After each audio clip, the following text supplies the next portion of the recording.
Good morning, students. Myself, Atul Kumar Agarwal, lecturer in physics, Government College, Nasirabad.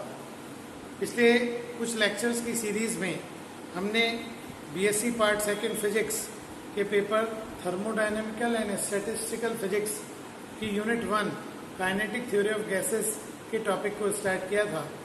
अभी हमने पिछले 4 classes के अंदर मैक्सवेल बंटन नियम के आधार पर मैक्सवेल बंटन फलन और मैक्सवेल बंटन फलन ऊर्जा के लिए हमने डिस्कस किया था। इसके आधार पर हम एक कंक्लूजन पर आए कि जो हमारी मोस्ट प्रोबेबल स्पीड है या अणुओं की जो आरएमएस स्पीड है वह ताप पर निर्भर करती है। उसी तरह से अणुओं की ऊर्जा भी केवल और केवल ताप पर निर्भर करती है। लास्ट क्लास में एक इम्पॉर्टेंट एक्सप्रेशन हमारा था कि एक अणु की औसत ऊर्जा 3/2 kT होती है, यानी एक अणु जो ट्रांसलेटरी मोशन में है, स्थानांतरण गति में है, उसकी ऊर्जा 3/2 kT होती है। औसत रूप से हम ऊर्जा लेंगे तो जितने अणु उनसे गुणा करके कुल ऊर्जा निकाय की हम ज्ञात कर सकते हैं। आज की क्लास में हम बहुत छोटे से एक टॉपिक को बात कर रहे हैं, लेकिन इसकी इम्पोर्टेंस है डिग्री ऑफ फ्रीडम, स्वातंत्र्य कोटि और इक्विपार्टीशन ऑफ एनर्जी, यानी ऊर्जा के समविभाजन का सिद्धांत। अब सबसे पहले बात आती है स्वातंत्र्य कोटि क्या है। स्वातंत्र्य कोटि से मतलब है कि जो भी कोई कण है वह कितनी उसको गति के लिए कितनी तरह की कोटियां उपलब्ध है, वो कितनी कोटि के अंदर गति कर सकता है। जैसे आज मान लीजिए कोई एक कण लिया और वो बिल्कुल स्थिर है। अब वो स्थिर है तो गति कर ही नहीं सकता, तो उसकी स्वातंत्र्य कोटि शून्य होगी।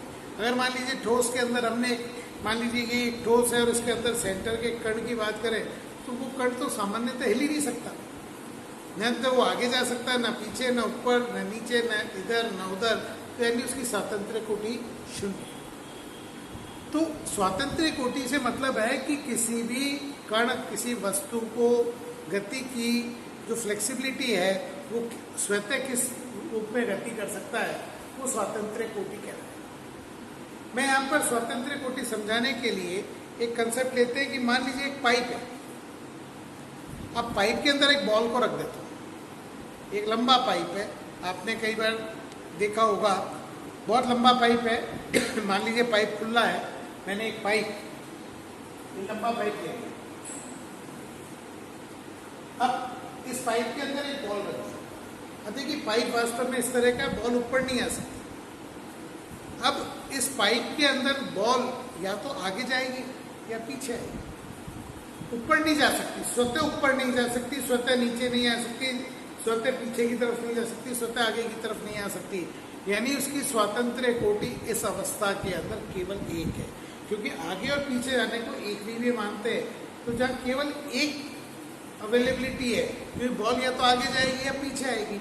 एक पाइप के अंदर हमने एक बॉल कंसीडर करी है, तो बॉल या तो आगे जाएगी या पीछे, तो उस अवस्था में बॉल की केवल एक ही स्वातंत्र्य कोटि है। इसी की तरह मान लीजिए मैं यहाँ पर एक मान लेता हूँ से एक लिजार्ड, एक छिपकली, इस बोर्ड के ऊपर एक छिपकली है। तो देखिए सामान्य जो छिपकली ऊपर जा सकती है, नीचे आ सकती है, इधर आ सकती है, इधर जा सकती है, यानी इधर कहीं भी गति कर सकती है, लेकिन वो उड़ के बाहर नहीं आ सकती। इसका मतलब उसकी स्वातंत्र्य कोटि 2 है। ये जस्ट समझने के लिए मैंने उदाहरण दिया है। बॉल के बाद मैंने, क्योंकि स्वतः गति मूव करती है, छत पे जाके क्या होगा उसकी बात नहीं कर रहा, मैंने तो अभी कन्फाइंड कर रखा है इस बोर्ड के ऊपर ही एक से लिजार्ड या छिपकली है, तो उसकी गति अपने आप को द्विविमीय होगी, क्योंकि वो ऊपर भी जा सकती है, नीचे भी जा सकती है, इधर भी जा सकती है और इधर भी जा सकती है। तो उसकी स्वातंत्र्य कोटि कितनी हुई? 2, यानी उसकी डिग्री ऑफ फ्रीडम कितनी हुई? 2। अब इसी की जगह अगर मान लीजिए यहाँ पर एक पक्षी, एक चिड़िया, तो चिड़िया आगे भी चल सकती है, पीछे भी जा सकती है, लेफ्ट साइड भी जा सकती है, राइट साइड भी जा सकती है, ऊपर भी जा सकती है और नीचे भी जा सकती है। तो इस तरह से उसकी स्वातंत्र्य कोटि कितनी हुई? 3। तो ऐसा लगता है कि स्वातंत्र्य कोटि 1 या 2 या 3 होगी, तो ये स्वातंत्र्य कोटि है। लेकिन यहाँ हमें कंफ्यूज नहीं होना चाहिए। मैंने जितने उदाहरण दिए इनके अंदर स्थानांतरण गति हो रही है, बॉल आगे जा रही है, छिपकली ऊपर नीचे साइड में जा रही है, पक्षी ऊपर जा रहा है, साइड में जा रहा है, ये शुद्ध स्थानांतरण गति है। तो स्थानांतरण गति की अधिकतम डिग्री ऑफ फ्रीडम 3 होगी। 1 भी हो सकती है, 2 भी हो सकती है और 3 भी हो सकती है। हमारा मेन उद्देश्य गैसों की बात करनी है, तो गैस पार्टिकल तो मूव कर सकते हैं, वो आगे भी जा सकते हैं, पीछे भी जा सकते हैं, ऊपर भी जा सकते हैं, नीचे भी जा सकते हैं, आगे पीछे, उत्तर दक्षिण। तो इसका मतलब गैस पार्टिकल्स की स्थानांतरण डिग्री ऑफ फ्रीडम, स्थानांतरण स्वातंत्र्य कोटि 3 होगी। ये फिक्स हो गया कि ट्रांसलेटरी जो डिग्री ऑफ फ्रीडम है वो कितनी है, 3। लेकिन क्या डिग्री ऑफ फ्रीडम 3 से ज्यादा हो सकती है? तो सामान्यतः हमें ऐसा लगता है वे 3 डायमेंशन स्पेस हो गया, XYZ 3 कोऑर्डिनेट है, तो जितने कोऑर्डिनेट है उतनी स्वातंत्र्य कोटि है, तो 3 हो गई। लेकिन ऐसा नहीं। स्वातंत्र्य कोटि का मतलब यहां पर हो सकता है वस्तु घूर्णन भी कर रही हो सकता है वो दोलन भी कर रही। आज मान लीजिए, ये अज्यूम कर लेता हूं कि यहाँ पर एक पार्टिकल और एक यहाँ पार्टिकल है, तो ये इस रॉड से अटैच है। अब ये पार्टिकल ट्रांसलेट तो कर ही सकता है। अगर मैं द्विपरमाणु गैस पे आ जाऊं से यहाँ पर, अगर मैं एकल परमाणविक अणु की बात करूंगा, उसको पार्टिकल मानूंगा, वो तो स्थानांतरण गति ही करेगा। लेकिन अगर मान लीजिए द्विपरमाणविक है, द्विपरमाणविक और मान लो डंबल शेप में इस तरह की है, तो इस समय इसके अंदर घूर्णन भी संभव है। और घूर्णन कैसे संभव है? इस एक्सिस के अलाउंग यूं हो सकता है और इस एक्सिस के अलाउंग यूं हो सकता है। यानी घूर्णन के 2 एक्सिस, तीसरा एक्सिस भी है। देखिए, घूर्णन के भी 3 एक्सिस होते हैं। घूर्णन भी अपने आप में इस एक्सिस के अलाउंग हो सकता है, इस एक्सिस के अलाउंग हो सकता है और इस एक्सिस के अलाउंग हो सकता है। अगर मैं इस एक्सिस के अलाउंग, देखिए समझिएगा, ऊपर वाले एक्सिस के अलाउंग करूंगा तो इस तरह से मूव करेगा। ये एक है, ये घूर्णन का एक स्वतंत्र कोटि है। अगर इसके अलाउंग बात करूंगा तो वो इस तरह से गति कर रहा है, यानी यूं घूम रहा है, इस तरह से। और तीसरी बात करूंगा तो वो यूं घूमेगा। क्योंकि ये पतली रॉड मानी है, तो तीसरा इसको शून्य मान सकते हैं। बट मूलतः घूर्णन की भी 3 स्वतंत्र कोटि होती है। ये बात दिमाग में क्लियर रखें। स्थानांतरण की भी 3 हो गई और घूर्णन की भी 3। तो जब हम गैसेस की बात करते हैं, तो जितनी एकल परमाणविक गैसेस होती है, उन एकल परमाणविक गैसों की केवल 3 और 3 स्थानांतरण स्वातंत्र्य कोटि होती है। यानी ट्रांसलेशनल डिग्री ऑफ फ्रीडम 3 ही होती है। क्योंकि एकल परमाणविक है, वो एकल परमाणविक कैसे घूर्णन करेगा, कैसे दोलन करेगा या कैसे कंपन करेगा, तो वहां पर केवल और केवल स्थानांतरण गति 3 होगी। लेकिन द्विपरमाणविक अणु आते ही, चूंकि द्विपरमाणविक है, जैसे CO, कार्बन मोनोऑक्साइड। अब कार्बन मोनोऑक्साइड है तो कार्बन और ऑक्सीजन कहीं ना कहीं अटैच्ड है, और जिस तरह से भी अटैच्ड है तो वो स्थानांतरण के साथ घूर्णन भी कर सकते हैं। अब ये घूर्णन की 3 हो सकती है, लेकिन यहाँ हम 2 ही ले रहे हैं। क्योंकि कारण है कि द्विपरमाणविक है, उसमें जो तीसरा एक्सिस है उसके अलोंग उसका मोशन ऑलमोस्ट नेग्लिजिबल है। तो सामान्यतः हम जो द्विपरमाणविक गैसेज होती हैं उनकी डिग्री ऑफ फ्रीडम 5 लेते हैं। ध्यान रखिएगा, 3 स्थानांतरण तो है ही, स्थानांतरित हरदम 3 ही रहेगी, लेकिन 2 घूर्णन की जुड़ गई। वैसे डेफिनेशन के हिसाब से घूर्णन की 3 हो सकती है, लेकिन जरूरी नहीं है कि हर जगह 3 हो।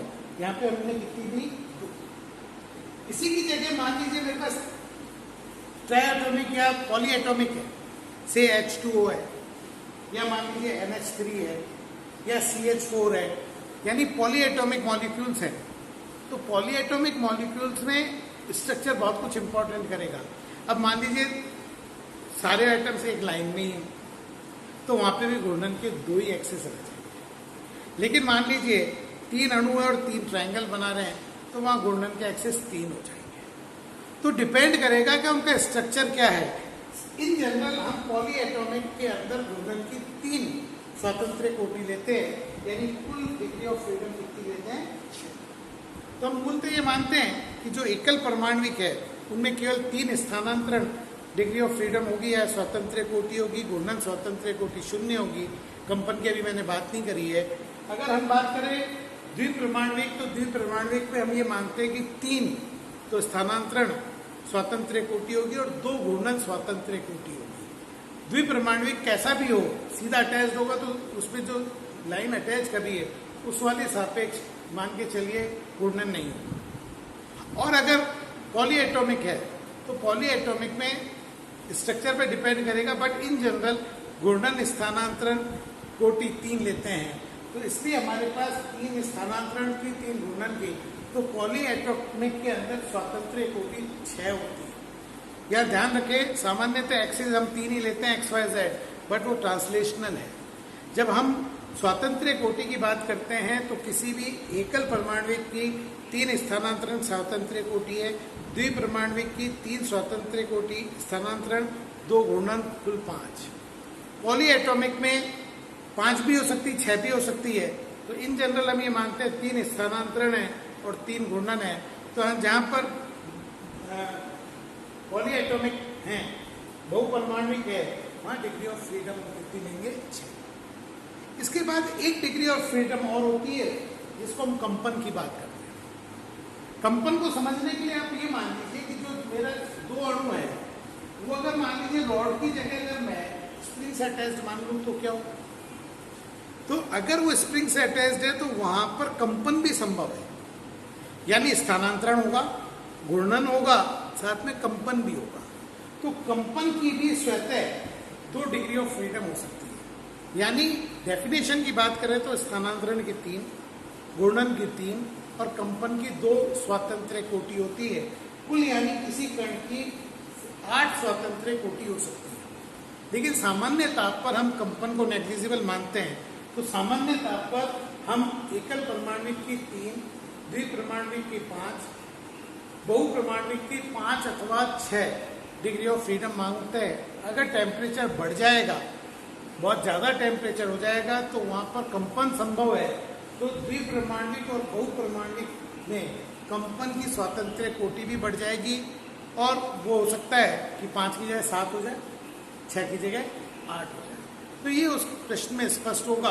तो इस तरह से हम एक बात करते हैं स्वातंत्र्य कोटि की। स्वातंत्र्य कोटि से हमारा मतलब है कि कोई भी जो कण है वह कितनी दिशीय गति कर सकता है। अब कितनी दिशीय गति का मतलब स्पष्ट मानिएगा कि यहाँ पर स्थानांतरण गति के साथ साथ कहीं ना कहीं रोटेशनल वाइब्रेशन भी कंसिडरेबल है, और उनकी डिग्री ऑफ फ्रीडम हम सेपरेट मानते हैं। हम केवल 3 एक्सिस की बात नहीं करेंगे, हम केवल XYZ कोऑर्डिनेट्स की बात नहीं करेंगे। जैसे मैकेनिक्स में ट्रांसलेशन के साथ मोमेंटम स्पेस कंसीडर करते हैं, वैसे ही यहाँ पे ट्रांसलेशन के साथ रोटेशन और वाइब्रेशन स्पेस को भी ध्यान रखेंगे, जिस तरह से डिग्री ऑफ फ्रीडम बढ़ सकती है। अब डिग्री ऑफ फ्रीडम के बाद नेक्स्ट कंसेप्ट आता है ऊर्जा के समविभाजन का सिद्धांत। ऊर्जा के समविभाजन का सिद्धांत से क्या अभिप्राय है? बेसिकली ऊर्जा का समविभाजन सिद्धांत ये कहता है कि किसी भी अणु की प्रत्येक स्वातंत्र्य कोटि किसी भी अणु की कुल ऊर्जा उसकी सभी स्वातंत्र्य कोटि में समान रूप से वितरित होगी। यानी अगर किसी की ऊर्जा E है और स्वातंत्र्य कोटि 4 है, तो चारों में वो ऊर्जा E/4, E/4, E/4, E/4 होगी। तो मूल स्वरूप तो यही कहता है ऊर्जा के समविभाजन सिद्धांत का कि किसी भी कण की कुल ऊर्जा उसकी प्रत्येक स्वातंत्र्य कोटि में समान रूप से वितरित होती है। लेकिन साथ ही में ये बात कहता है कि प्रति स्वतंत्र कोटि जो ऊर्जा होगी वो हाफ kT होगी। यानी एक डिग्री ऑफ फ्रीडम के साथ जो associate energy on an average, यहाँ बात औसत की हो रही है, प्रति स्वातंत्र्य कोटि औसत ऊर्जा का मान 1/2 kT होगा। ऊर्जा समविभाजन का सिद्धांत ये कहता है कि किसी भी अणु की कुल ऊर्जा सभी स्वतंत्र कोटियों में समान रूप से वितरित होगी और प्रत्येक स्वतंत्र कोटि के संगत औसत ऊर्जा 1/2 kT होगी। इसका मतलब ये हो गया कि जितने भी कण हैं उनके अंदर ऊर्जा का मान अलग अलग होगा। मान लीजिए एकल परमाणु की बात करता हूँ, तो अगर मेरे पास मोनो एटॉमिक है तो वहाँ डिग्री ऑफ फ्रीडम 3 है, तो वहाँ कुल ऊर्जा हो जाएगी 3/2 kT, क्योंकि वहाँ 3 ट्रांसलेशनल है, इसलिए 3/2 kT। अब अगर इसकी जगह मैं बात करता हूँ CO की, द्विपरमाणविक की, तो आप देखिए वहाँ डिग्री ऑफ फ्रीडम कितनी है? 5, यानी द्विपरमाणविक की कुल ऊर्जा हो जाएगी 5/2। पॉलीएटॉमिक की बात करता हूँ, वहाँ डिग्री ऑफ फ्रीडम 6 है, तो 6 इंटू हाफ के टी, तो ये हो जाएगी 3 के टी। यानी अगर F डिग्री ऑफ फ्रीडम है तो ऊर्जा हो जाएगी F/2 के टी। तो ऊर्जा समविभाजन का सिद्धांत ये कहता है कि किसी F डिग्री ऑफ फ्रीडम वाले अणु की औसत ऊर्जा F/2 के टी होगी। यहाँ ध्यान देने की बात है, कई बार एग्जामिनेशन में बात करते हैं वो केवल स्थानांतरण की बात कर रहे हैं, तो स्थानांतरण तो सबकी समान है। अभी हमने पिछली क्लास के अंदर जब औसत ऊर्जा 3/2 के टी निकाली थी वो स्थानांतरण की थी। इसलिए चाहे एकल परमाणविक हो, द्विपरमाणविक हो, त्रिपरमाणविक हो या बहुपरमाणविक हो, सभी की स्थानांतरण कुल ऊर्जा तो 3/2 के टी ही होगी। इसलिए अगर प्रश्न में स्थानांतरण की बात करिए, कई बार कंपटीशन में आता है कि हमारे को CH4 दे दिया और वो पूछते हैं कि इसकी स्थानांतरण औसत ऊर्जा क्या होगी, तो ध्यान रखिए स्थानांतरण की तो 3 ही डिग्री ऑफ फ्रीडम है। यानी चाहे कैसा भी कण हो, स्थानांतरण ऊर्जा तो 3/2 के टी होगी। घूर्णन की ओर हो सकती है, कंपन की ओर हो सकती है। अगर F डिग्री ऑफ फ्रीडम है तो कुल होगी F/2 के टी। तो इस तरह से हम आज की क्लास में हमने 2 चीज वर्कआउट करी। पहला, स्वातंत्र्य कोटि क्या होता है, डिग्री ऑफ फ्रीडम क्या है, किसी को मूवमेंट की कितनी फ्रीडम है, वो डिग्री ऑफ फ्रीडम है।